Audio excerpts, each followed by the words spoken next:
Hello, FlimsyLunchTray here. Today in our Friday edition video where we're going to be featuring the Tier 9 torpedo, Japanese destroyer, the Yūgumo. In contrast to the gunboat, Tier 9 Japanese destroyer, the Kitakaze. So here with the Yūgumo, we're here in domination mode on mountain range.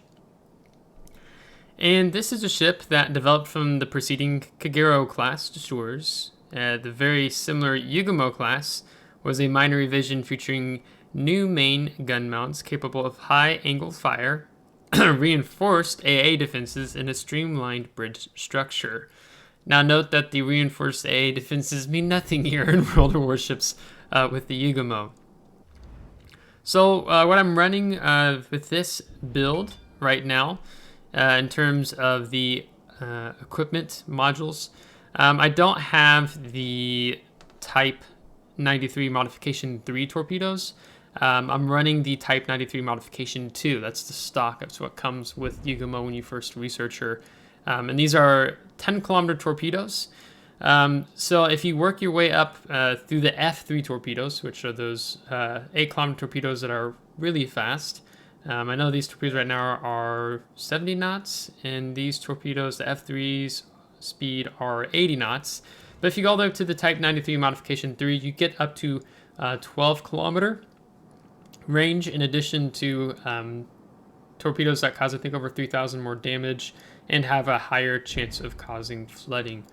So those, to me, are the 12-kilometer torpedoes are the ideal runs to run here. So starting off here on this flank, I've decided to go ahead and step onto the cap. Seeing that there is a Nesky, I'm going to throw some torpedoes in that general direction in case he comes out this way. And knowing that Nesky will probably pop his radar, I'm diving for the island to get into cover. Now, the things I'm doing here, I'm keeping angle towards him like this because I want to troll him. So when he fires at me, I just use my rudder shift and we're going to completely sidestep that salvo. If you look at the consumable layout here, one of the things that I decided to do when I was regrinding this line and getting research bureau points for the Ohio and grinding up Shimakaze was I decided, you know what, I'm going to try out the Torpedo Reload Booster. So when I saw that this Fletcher was being a little too aggressive, I went ahead and used that first Torpedo Reload Booster charge that I had, and resulting in a Death Strike and eliminating the Fletcher. So not the best decision that I would advise, and he even leaves us smokescreen because when you take the Torpedo Reload Booster consumable, you are essentially giving up your smokescreen. So when you're thinking of the pros and cons, that definitely makes you vulnerable in the sense of enemy aircraft carriers.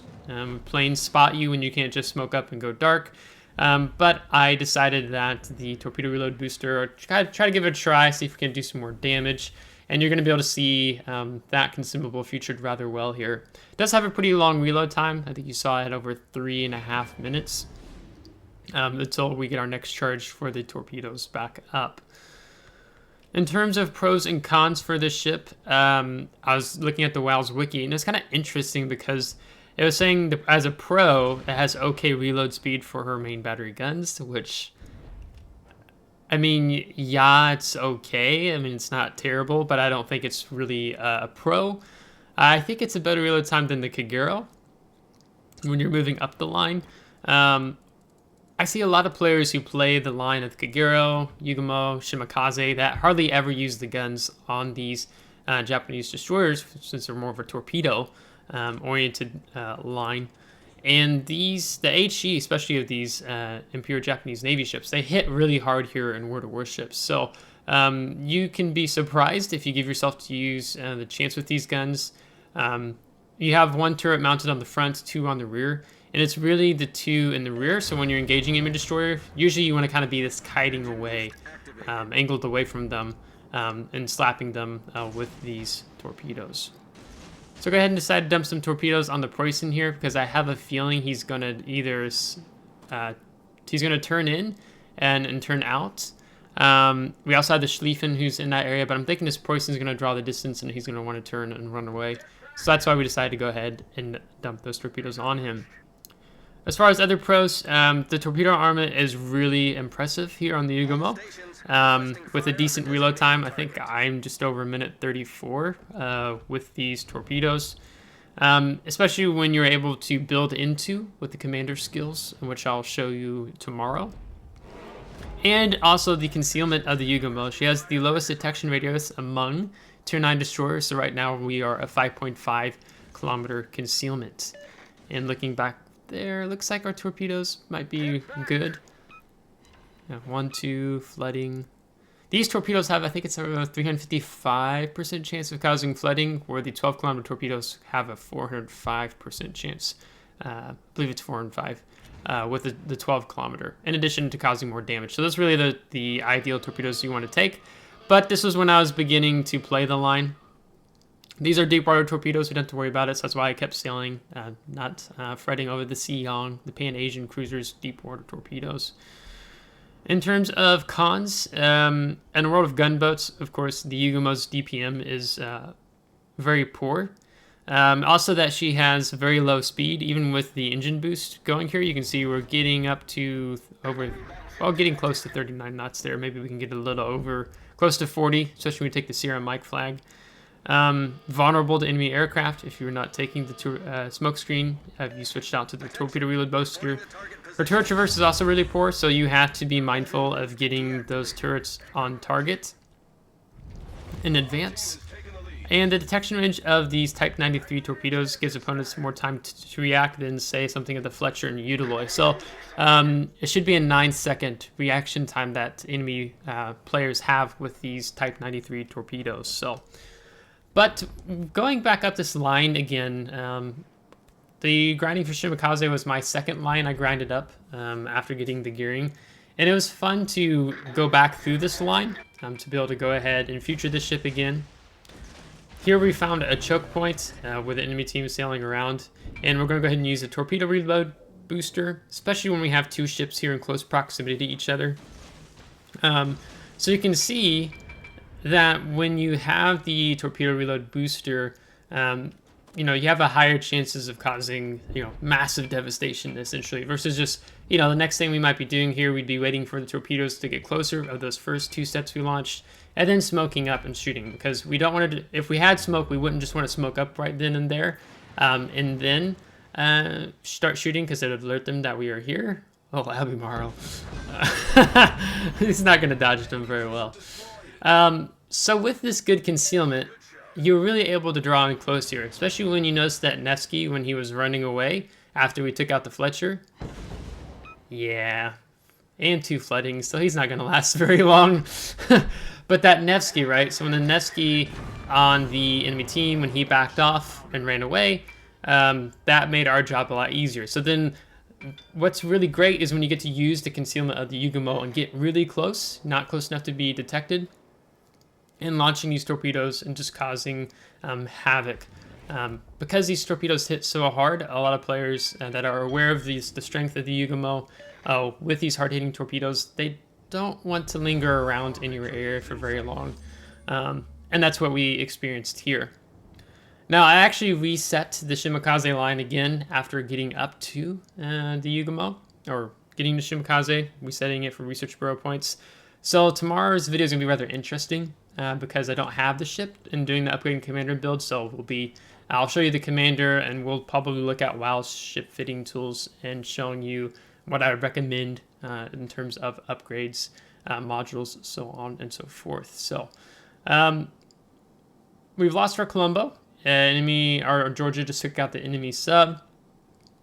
And basically we have map control across the border here, A, B, and C. I was kind of hanging around up there to see if they got rid of the submarine, which they did.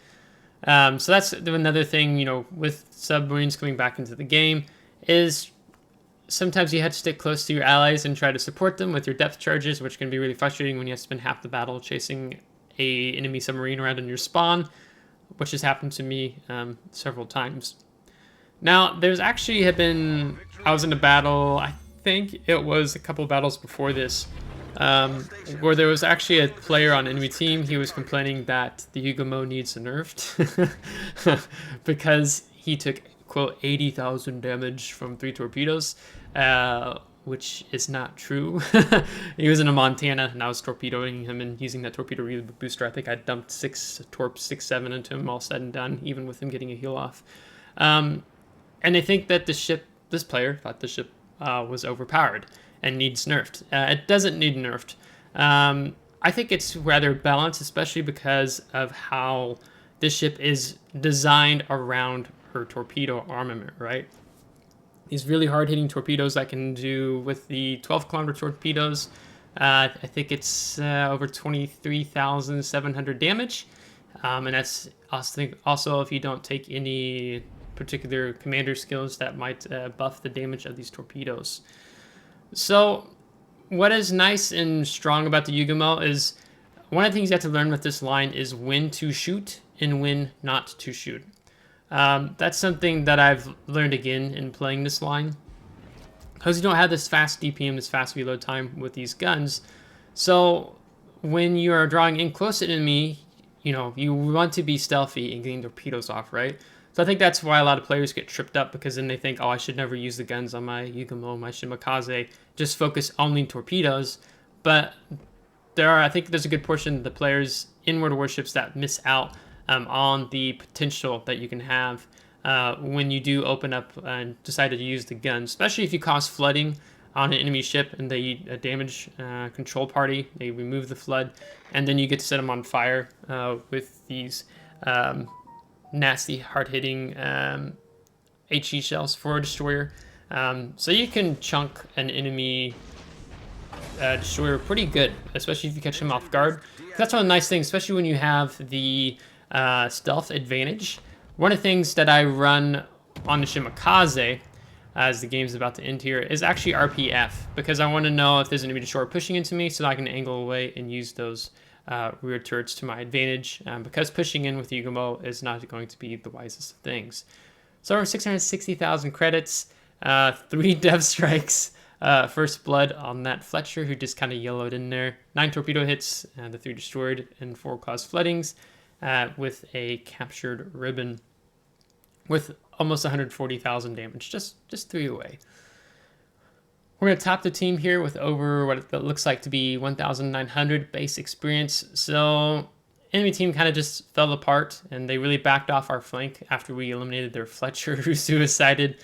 They all played really passive, and we were able to take advantage of that. Yūgumo stands out a lot more in matches where we don't have a lot of radar, because it's hard to pull this type of match off, especially with the 12-kilometer torpedoes, 10-kilometer torpedoes. The 12-kilometer torpedoes come in more ideal, especially when you're dealing with a lot of Russian radar. As an example, you don't have to skirt as close to them. But of course, the closer you do get, the more effective you can have a secure launch. So maybe revolving around the radar cool times. If you've known an enemy ship has just used the radar, then you can draw the distance, getting a little closer.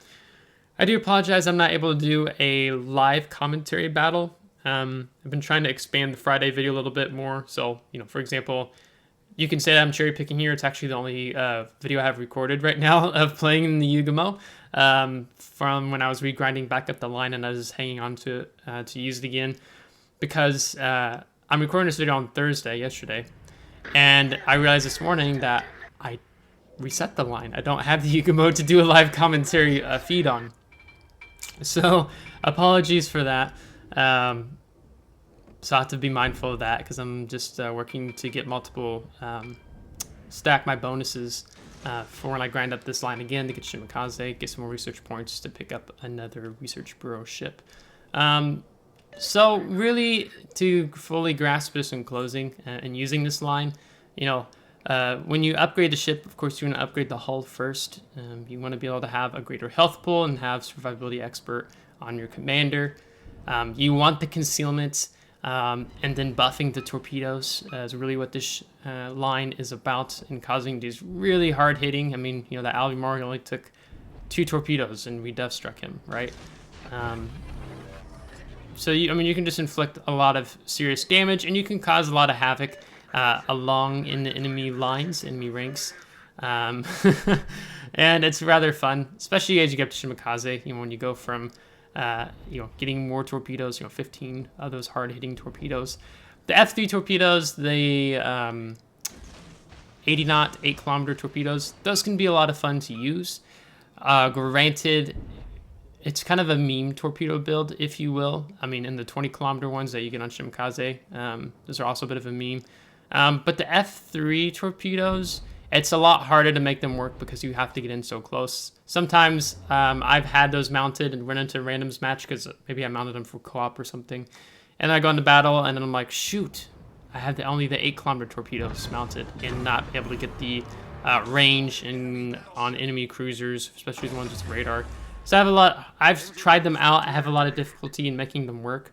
But maybe if you're in a division and you're with another destroyer buddy who can help back you up, help draw on a distance, that type of thing, then those actually become quite scary for the enemy team to go up against.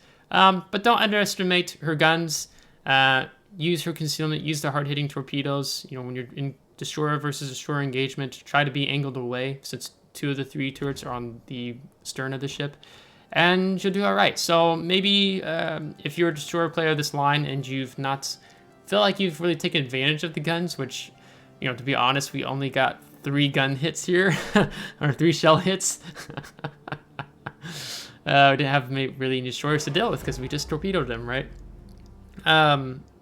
They do hit hard, so unfortunately I'm not able to show you that. Maybe in a live commentary video and doing another battle analysis. So take this as you will. But we will do an upgrade and commander build video here on the Yūgumo tomorrow, so stay tuned for that. And if you have any questions about the Yūgumo, just let me know in the comments, but hopefully we address more of those things in the upgrade and commander build video tomorrow. So if you liked today's video, give it a thumbs up. If you did not, give it a thumbs down. Subscribe if you do want to see more. If you're subscribed, thanks so much. I really appreciate it, and we'll catch you here next time. Take care.